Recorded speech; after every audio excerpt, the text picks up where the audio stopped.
A woman dropped a piece of metal. It instantly floated in midair. The woman just bent down to pick it up, but she suddenly fell to the floor below. The waiters came closer looking at the woman, all confused. Looking up, the chandelier was completely intact. Soon, as a police officer, I arrived at the scene. But at the scene, except for discovering this weird metal piece, this bizarre incident left me very puzzled. Not long after, something even stranger happened in a farmland. A woman was floating face up in midair. My colleague Jack tested with his hands. The woman had no contact with the ground. We were all confused. Without any support, the woman was somehow suspended in the air. Jack thought this might have some connection with that metal piece. Just then, I discovered the woman wasn't drifting with the wind. This meant some mysterious force was attracting her. Jack carefully removed the woman's sleeve. Once he let go, the woman indeed slowly drifted against the wind in one direction. We followed the body all the way. Before long, we indeed discovered an even more terrifying phenomenon. Several bodies were floating in midair like balloons along with the straw. We packed all the bodies and brought them back. Then something strange happened. The bodies actually still had consciousness, but they had no heartbeat or pulse.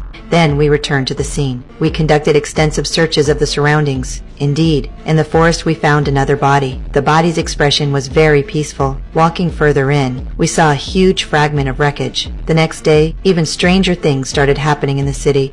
All objects were automatically moving in one direction. Even large trucks were being pulled over. Eventually, all these metal objects were attracted together. They formed a huge circle surrounding the entire town. We hurriedly brought our luggage to the town. We prepared to investigate thoroughly here. Jack used a box to block a bicycle. Then he took out a detector and started testing. Suddenly, Jack noticed in the rearview mirror a stranger was staring at us. When we asked who the man was, the man's emotions suddenly became very agitated. He talked for a long time, but we couldn't understand what he was saying. We finally thought the wreckage had affected him. We had no choice but to arrest him first. But unexpectedly, we hadn't walked far when we found this man again, and he was smashing vehicles. The difference was his clothes had much more blood on them. This made us very confused. Just then, the ship behind moved a bit. The man took this opportunity and ran away. We immediately chased after him. Finally, I caught this man in the warehouse. But on Jack's side, he actually caught another man who looked exactly the same. Through our investigation, the fragment wreckage had cloned him. But why clone this man? With questions, we came to the man's house. In the room, we discovered a big hole in the floor. We slowly walked into the basement to investigate. Indeed, we found another piece of fragment wreckage. Suddenly, footsteps came from upstairs. Jack went upstairs to check the situation.